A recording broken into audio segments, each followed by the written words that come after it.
The House of Mystery presents Inside Writing, the radio show where authors discuss their writing process in all genres.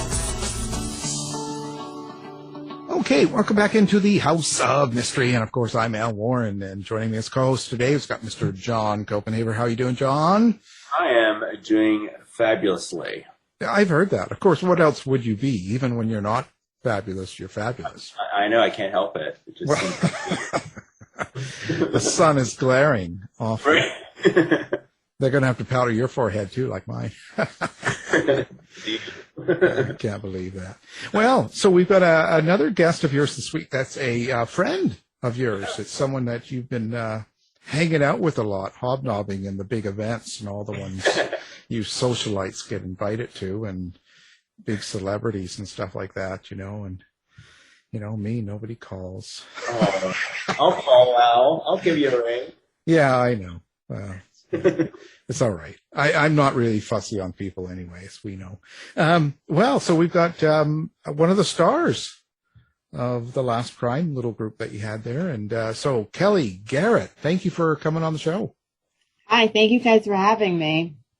Kellye, so what's it like being an honor in, in a mystery group of mystery writers? Do you mean like Left Coast Crime? Yeah. For those who don't know, Left Coast Crime is one of the 3 big mystery conferences that we have. And so we just had our first one in 2 years recently. And I was lucky enough to be asked to be the Toastmaster. So it was fun to see everybody. And but it was also like, a lot because I had been sitting in my sweatpants, for the past 2 years. I kind of feel like I went from like 1 to like 100 in like a weekend, I guess you could say. So, but it was fun. I got to hang out with John a little bit and see a lot of just really cool people that I've only seen on screens the past 2 years. So, yeah, and after a big event like that, then you realize how much it's better to be on screen. Well, no, so what does a Toastmaster do in one of these events?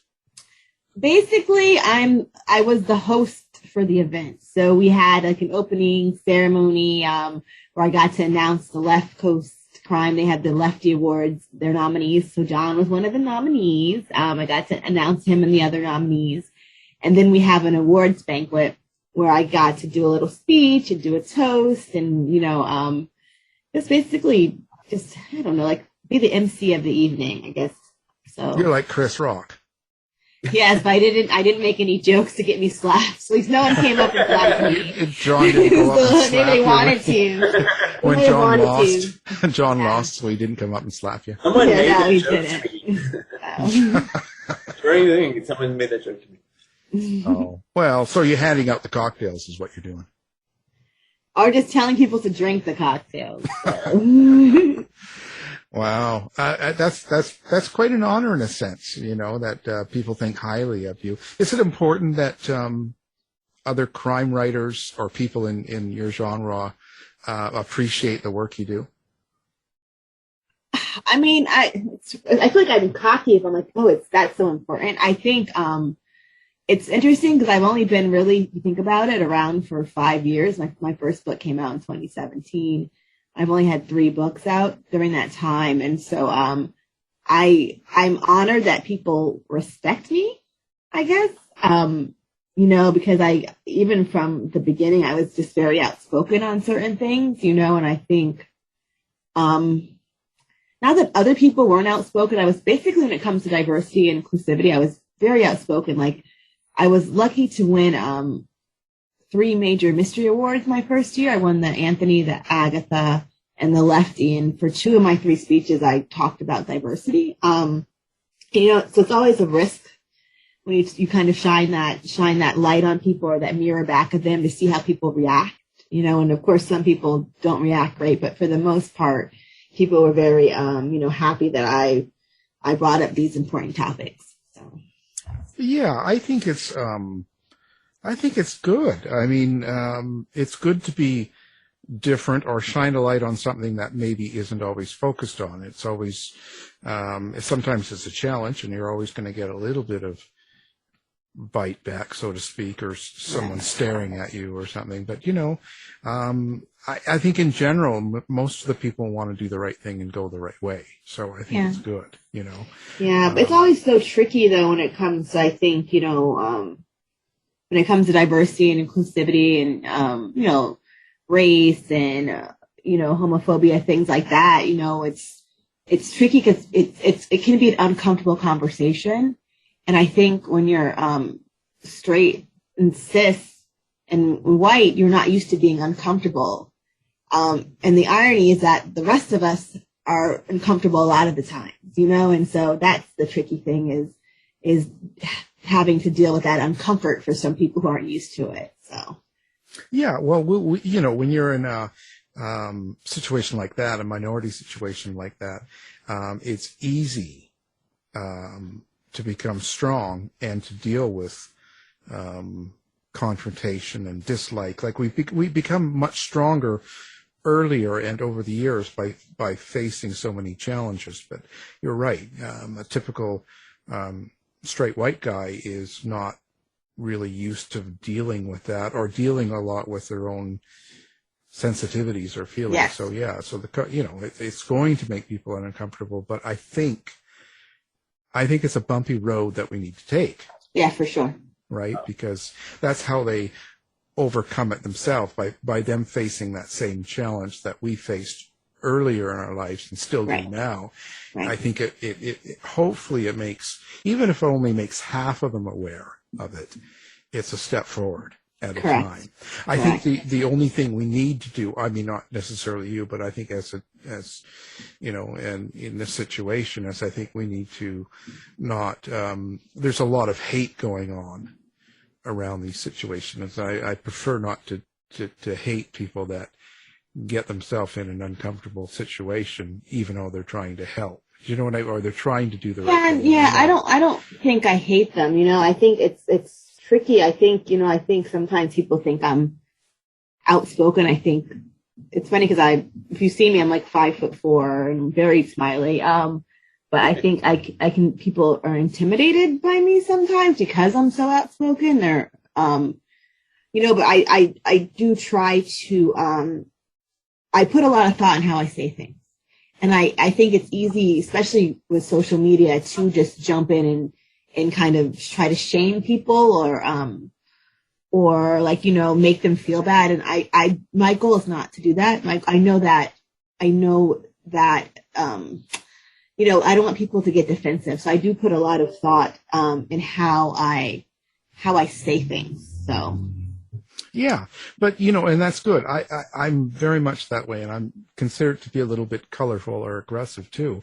And some people are definitely intimidated by me, but I think it's not so much that it's me. It's probably not so much that it's you. They're intimidated by the well thought out words you say. Yes.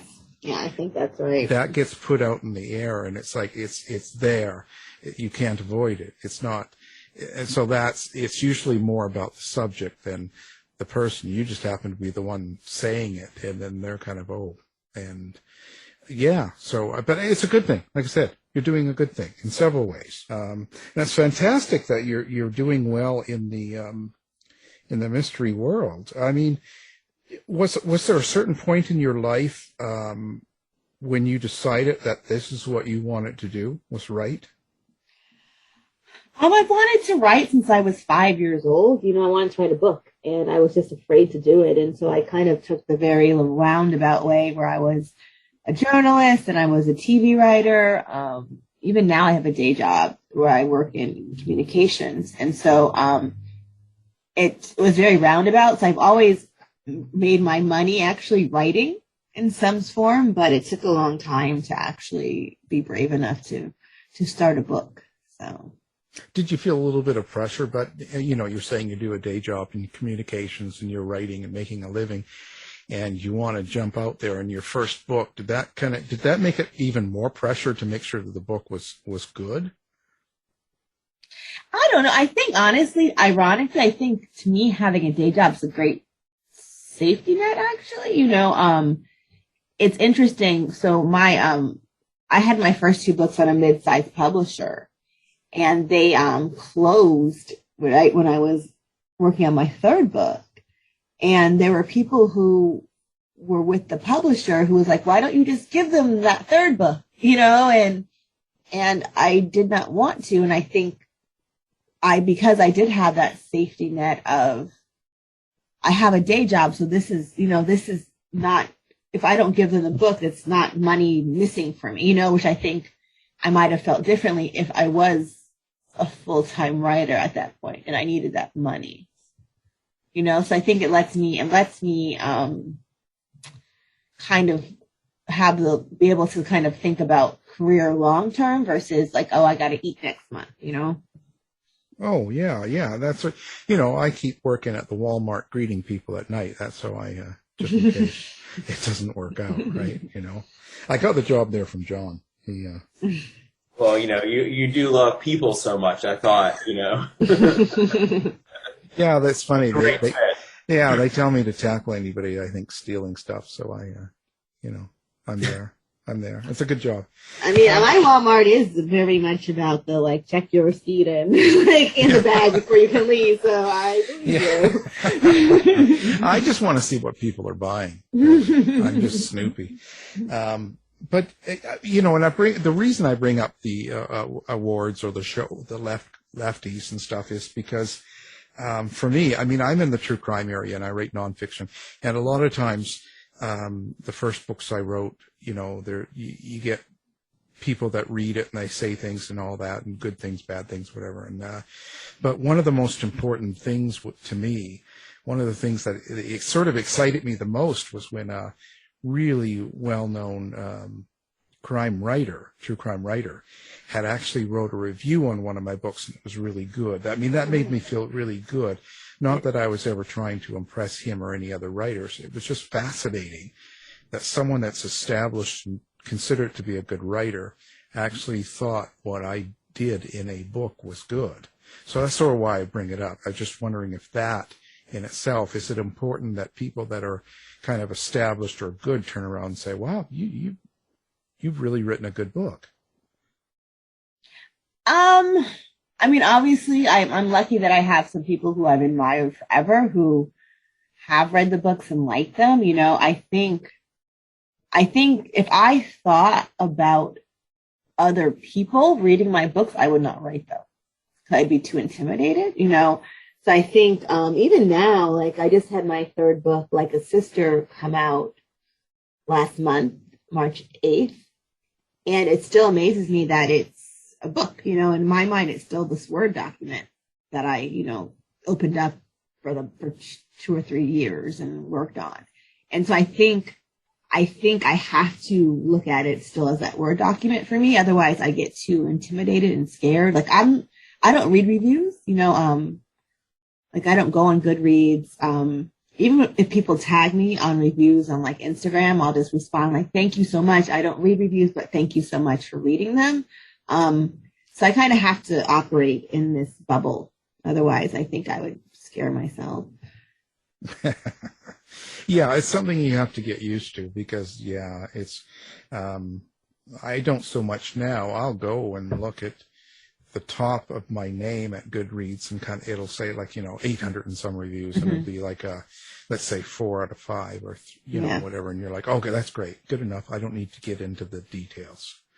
Yeah, I mean, because I'm the type of person that like, like you could say like five good things and 1 bad thing. And of course the 1 bad thing, I'm like, they hated the book, so that's why, just from a self-care perspective, it's just best for me to avoid all reviews. And that's, I said, I appreciate them very much. And I'm happy people care enough about the book to write them. But just from my own mental space, I can't read them. So yeah. I do hope they're all good. Yeah.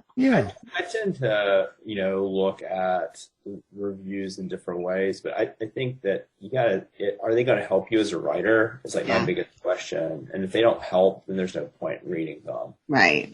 So do you read all your reviews, John? No, I don't. In fact, I just don't even look at Goodreads. I will scan Amazon reviews. If it's a professional reviewer, book reviewer that's taken the time to publish, yes, I do read those. And I often find those to be the most useful. because they're really engaging with the book, you know, in a sort of in a professional sense, not just as a casual reader. And that, you know, not that there aren't wonderful, you know, casual readers that write beautiful reviews. In fact, there are. But I think it's just that a lot of them are just kind of like, I'll have all these embedded, you know, agendas, objectives, and writing the kinds of reviews that they write, good or bad, you know. Mm-hmm. That doesn't really tell you how to write a better book the next go around, which seems like the only thing. I can't really do anything about the book that you have out now. So. Yeah. Yeah. I think that's the thing. Yeah. Yeah. Well, I always just find out where they lived, and then I go to the Walmart and I pretend to be the shopper, and I fix them good. If I see you at my Walmart, I know what's going on. Now, your new book here, you're talking about Like a Sister, that just came out in March. Let's talk about the basic premise. What is someone going to read about in that book? Sure. So basically, I got the idea from a New York Daily News headline about a pregnant reality star found dead in the Bronx with cocaine and no pants on, which I thought was very disrespectful headline, but very on brand for the Daily News. And so I was completely fascinated with this idea. And I was kind of like, but like, what's the story? Is it a PI novel? Like, what is it? And one day I was walking down the street by Rockefeller Center, and I said, oh, she was going to see her sister and never made it. So that's the story. It's from the point of view of Lena Scott, who has been estranged from her sister for 2 years, who's this glamorous reality star named Desiree Pierce. And all she knows is her sister was coming to see her at 5 a.m, and she did not make it. And she feels guilty that something is going on with her sister and she wasn't there for her. So she starts looking into what was going on with her the past, few months before she died. It makes her kind of plunge into a world she does not want to be in, which is the world of her family, because she also has a really weird relationship with their father, who's Mel Pierce, who is kind of a really well-known hip-hop mogul who Lena feels left her when he left her mom when she was little. So it's got a lot of family drama, plus, what I think are some good twists and turns. And it's got some funny stuff in there, too, even though it's a more serious book than my series was. So, Kellye, I know that you spent a stint in Hollywood, and, I'm curious about how that helped you, or maybe at times was a challenge to you in writing your books. I'd say that, somewhat from experience, I'm teaching students at VCU right now. A lot of them are in the film department, and a lot of them are writing scripts, and so I'm getting these very kind of scripty manuscripts. So I'm curious. I think I'm personally a bit fascinated with the relationship between sort of translating something from a screenplay to a novel. Yeah. So I worked in Hollywood for 8 years. I got my master's degree in screenwriting from USC, which I think film school in the country, and many will agree. And I spent a year on the TV show Cold Case. And with television, you have a very set time limit. You have about, I think, 42 minutes if you count commercial breaks. And so you don't have a lot of time to dilly-dally. Like, you just can't have a character spend 2 minutes walking down the street admiring trees, because every scene has to move the story forward. And so it's very plot heavy. And also they had something called act outs, which is the last scene before the commercial break, because they want you to sit through commercials. So they'll always end it on a climactic moment. And so I kind of feel like my books are very plot heavy, and I try to end, I call them chapter outs, because I try to end every chapter on a climactic moment to make hopefully the reader say, oh, I just want to stay up and read one more chapter.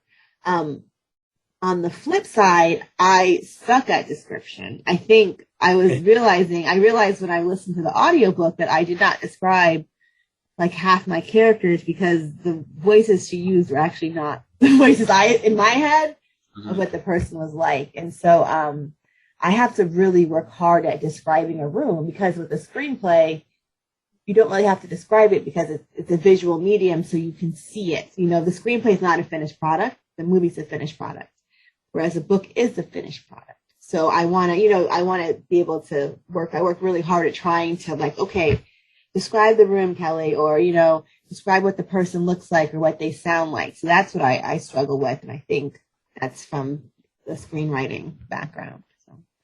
What I've observed in my students is that they have trouble getting into the consciousness of the characters, their point of view characters. They want to write it sort of, they'll describe the scene, and of course, great dialogue, but then they won't enter the consciousness of the character, which is like the thing that fiction can do that screenplays can't really, Was that ever a struggle for you, or did that come more naturally?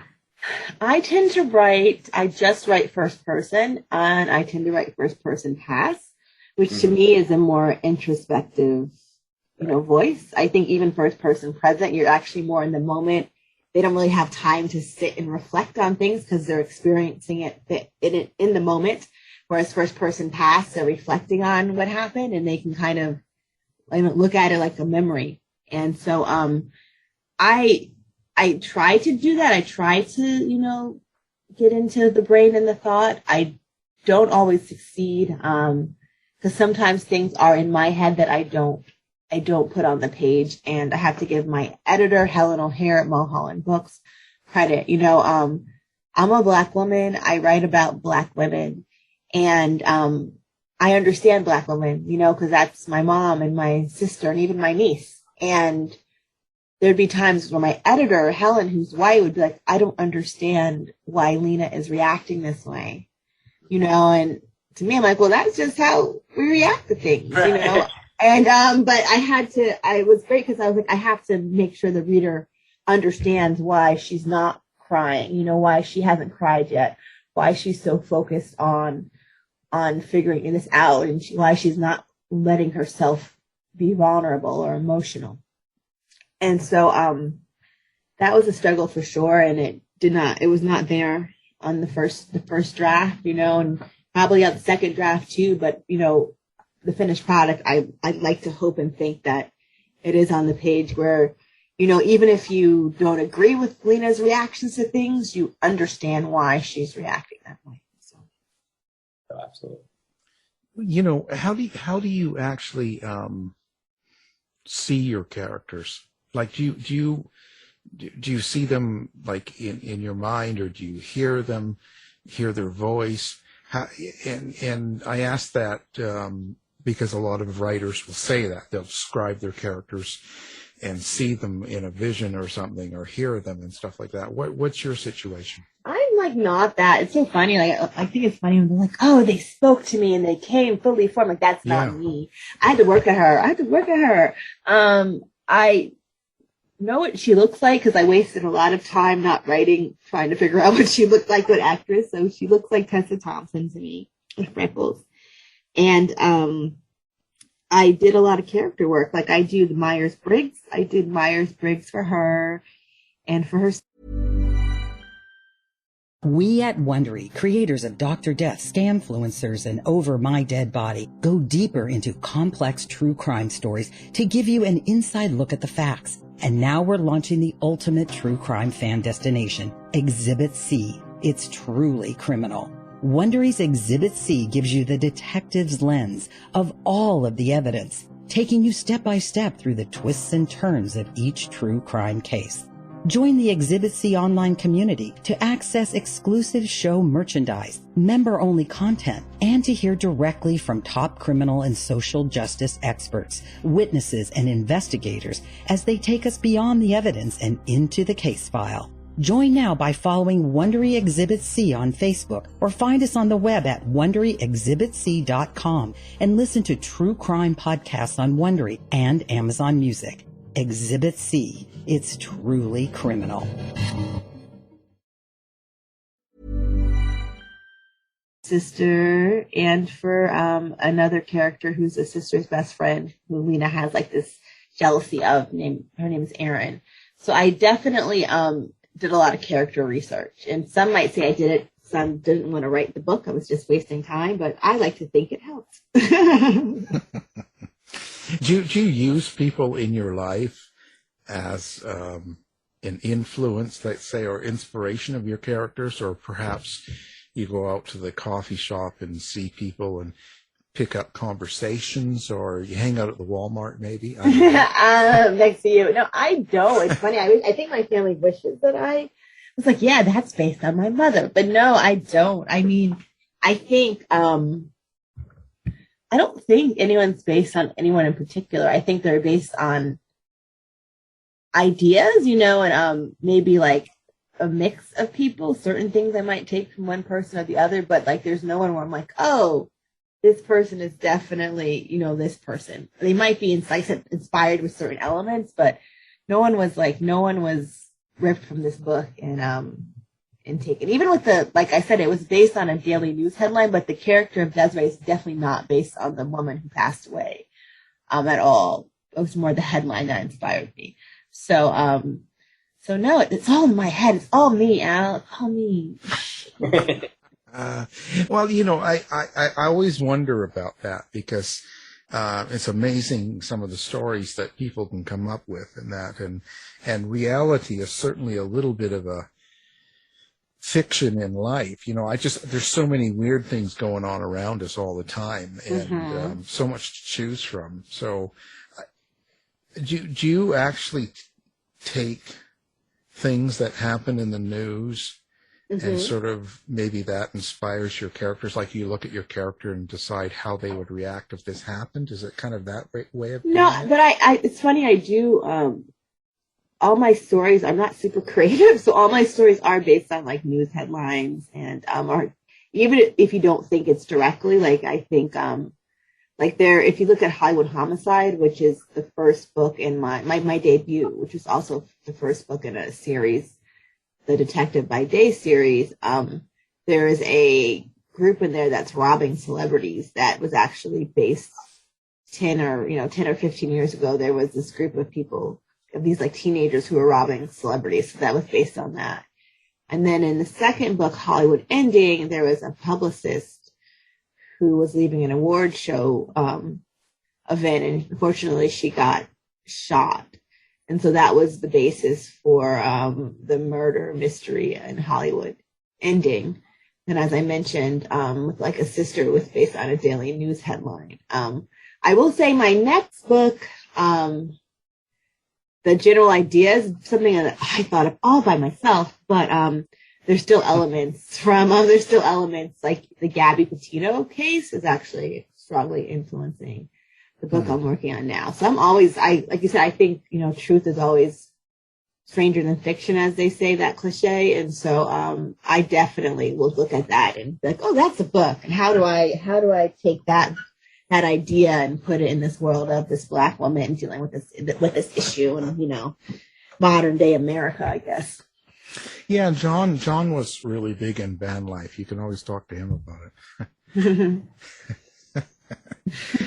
it. Now, because the news headlines and so many things are important, it seems like, and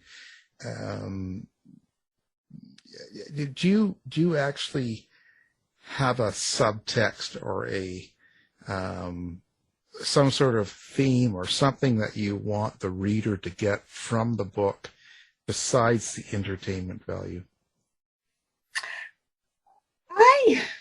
Here's a tricky thing for me. I'm curious what you guys think about this. I think the struggle with being a marginalized person writing books or just entertainment and period is that media, a lot of readers want place this premium on it has to be about racism or homophobia or XYZ, and they expect to use our books to learn about something. And Jasmine Guillory, who is this really amazing Black woman who writes romances, said that she has a romance, and this white woman said to her, "You missed the opportunity to teach me about racism." And like I said, she writes romance. And so the fact that you expected a romance novel and you're mad because you didn't learn about racism, I think is a lot to put on people of color and queer people when our straight, cis, white counterparts they can just write a book. So my goal is always to write a beach read that happens to have a Black woman in it. Having said all that, I am writing about Black women, and it would not be a true experience if I did not cover microaggressions. You know, like there's no one's going to call Lena the N-word or just have overt racism, you know, that we're all just so upset about in it. However, she's, you know, she gets underestimated because she's a Black woman. Or when she's in a strange place and a cop comes up to her, she's going to react differently because she's a Black woman in a strange place dealing with a cop. You know, so I don't set out necessarily to teach anybody anything. You know, I just set out to share what I hope is an authentic Black woman in America in 2022, 2020, whatever year the book set in, experience. So. Yeah, I don't think you necessarily have to set out to do like a lot of times subtext just come up. You know, you're writing and you're going through the experience and the book ends, but there was some sort of meaning that was in it. Sometimes it just happens organically. Yeah, I think that's why it would happen with me. I would say that there's definitely things like that, and I think it's what I like to think is organic. You know, I talk about the idea of the strong Black woman a lot in the book that I did not have in the earlier drafts, and I put in because Helen, my editor, was like, I don't understand why she's reacting certain ways. And I'm like, that's that strong Black woman. So I definitely, I do have those moments in there. So. Yeah. You know, you're gonna personally react to things even in the story that you're writing, right? So yeah. You've got to have that expression somewhere, right? I think. Yeah. But, you know. So now when you say you're writing a series, or do you actually, when you write a series like that or something like, are you an outliner? Do you sit down, outline kind of your ideas and kind of know where it's going to begin and kind of how your outcome is, and then you kind of fill that in, or are you just by the moment? Definitely a super outliner. Like 25 pages, and then I'll still throw out the third act. And every time I do it, the blank page scares me, and so like to me, the safety net is the outline. So I'm a super outliner for sure. So now your series, when you write a series, they stand alone. Like a person doesn't have to start at the beginning; they can pick up at any part of the series.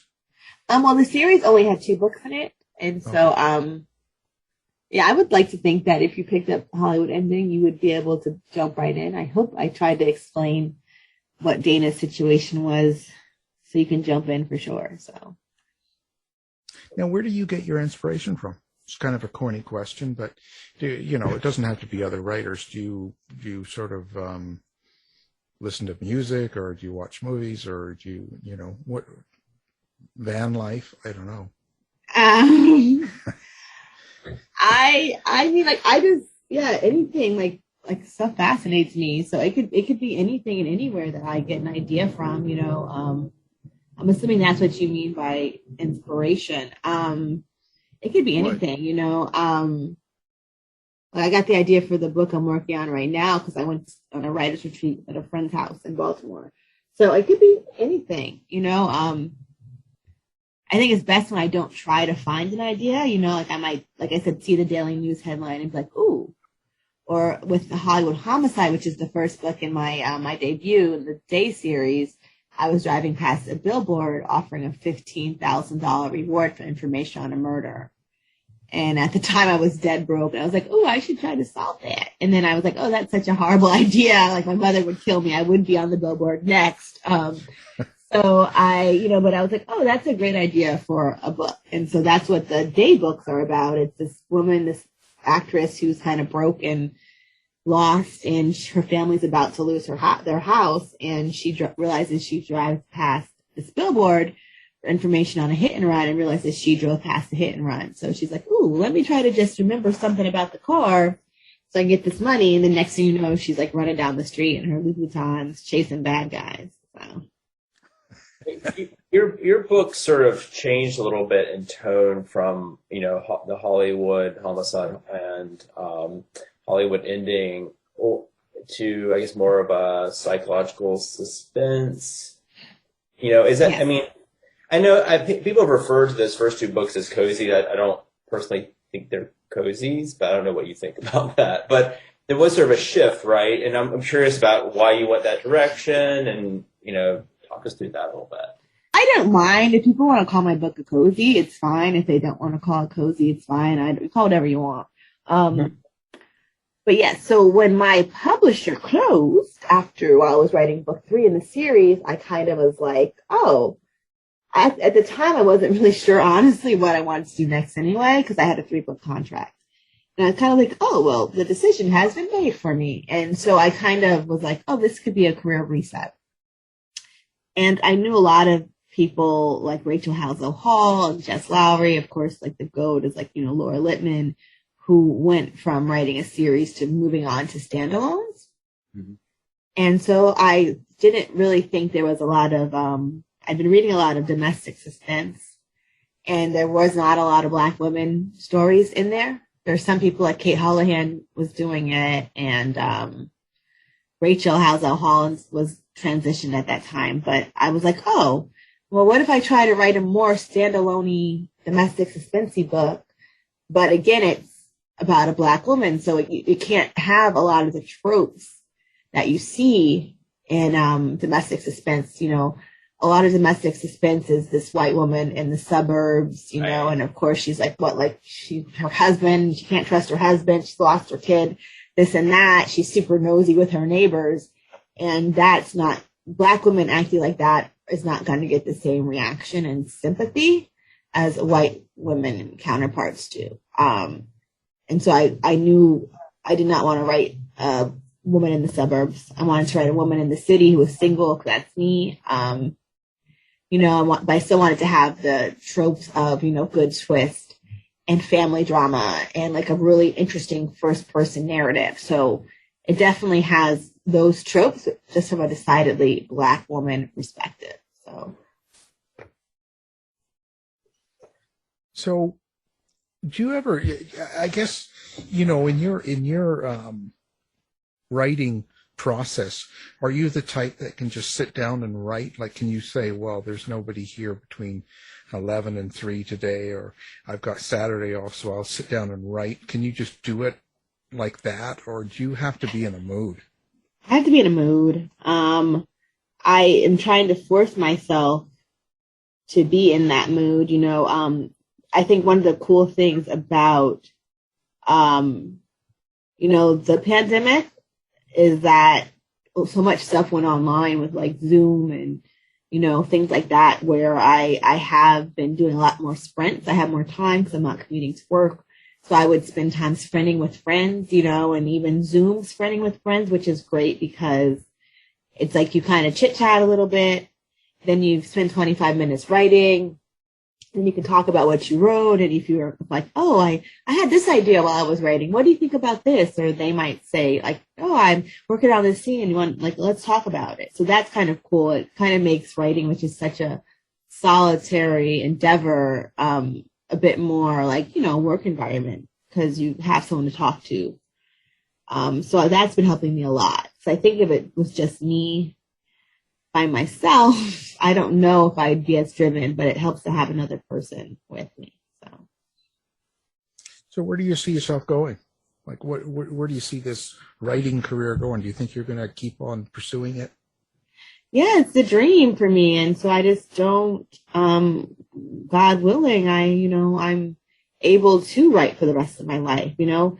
Hopefully one day I can be successful enough to do it full time and not have to have the day job, you know. So I just got to keep writing these books. Well, if you know, I can get you on part time at Walmart if you. Yeah, exactly. You and me next to each other.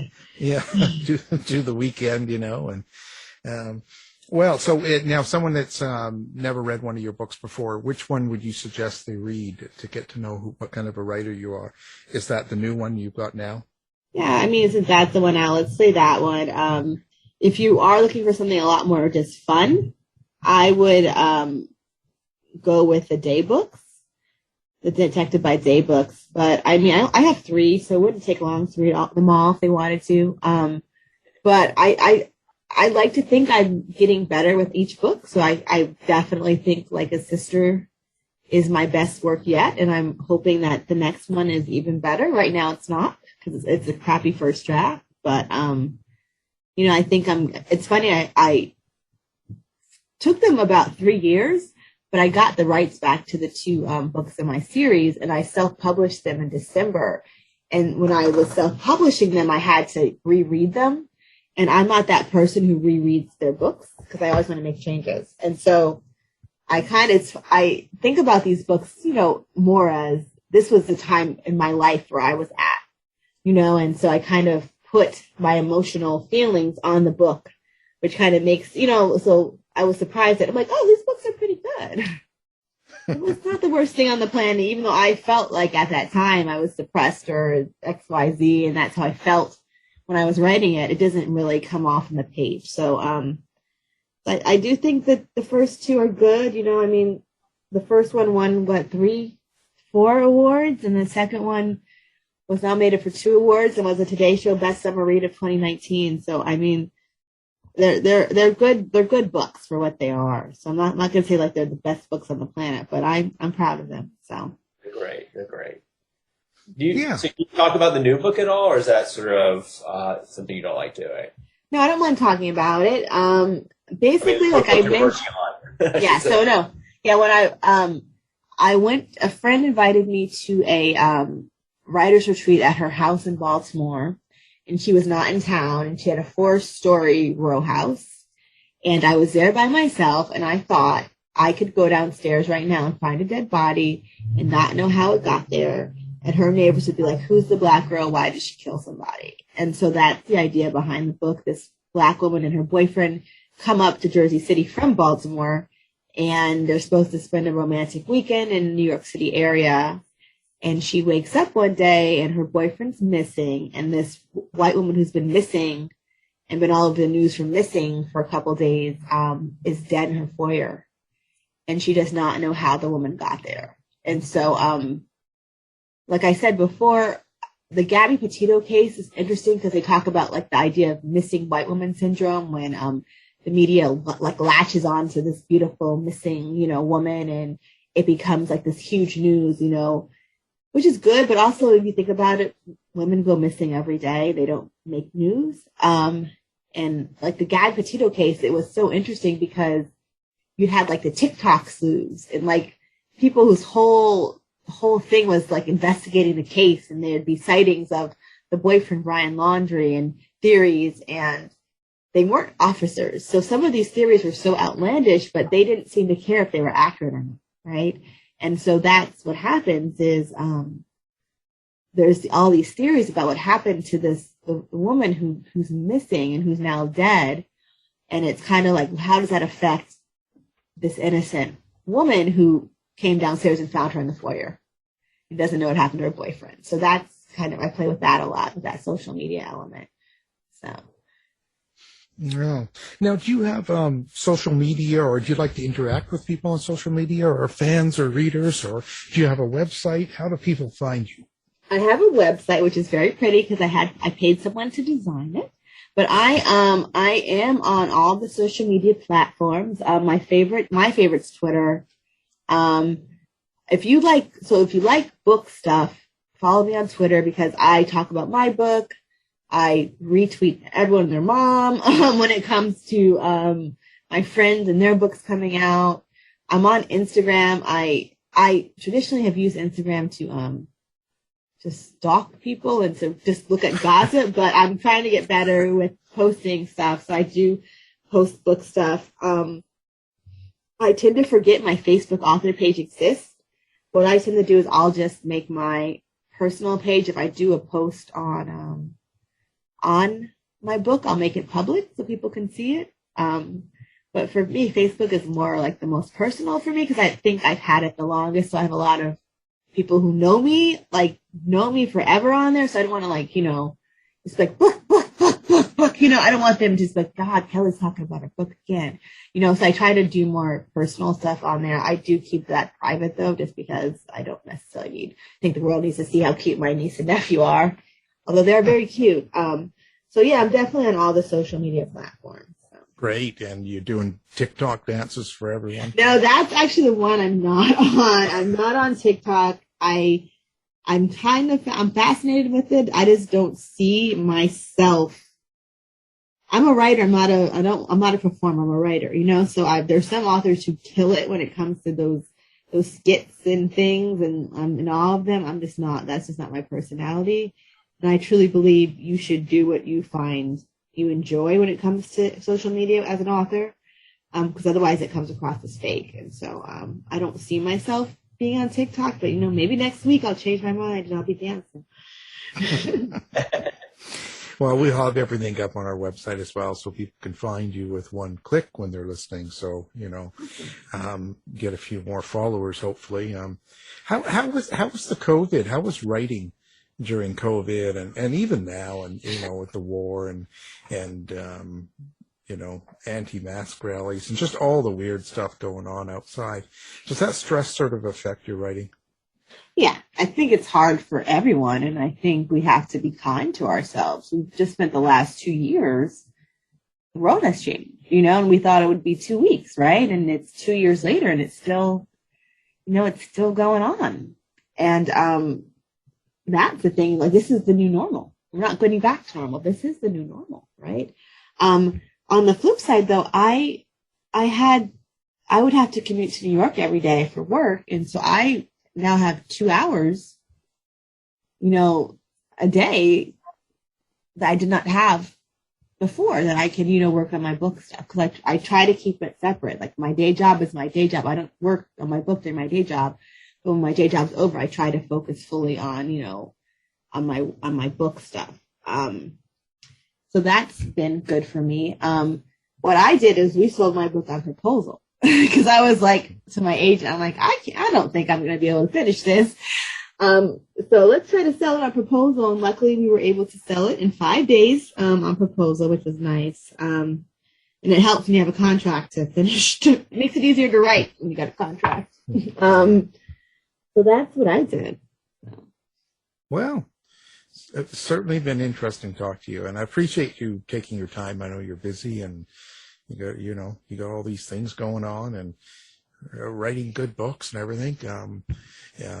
Our guest has got a new book out called Like a Sister, and Kellye Garrett. Thank you for being here. Thank you, Al. Thank you, John, for having me. Thanks, Kellye. Tired of wasting time trying to decide what to watch on your streaming service? Go to our website and look for the Martino movie reviews. You've been listening to the House of Mystery radio show.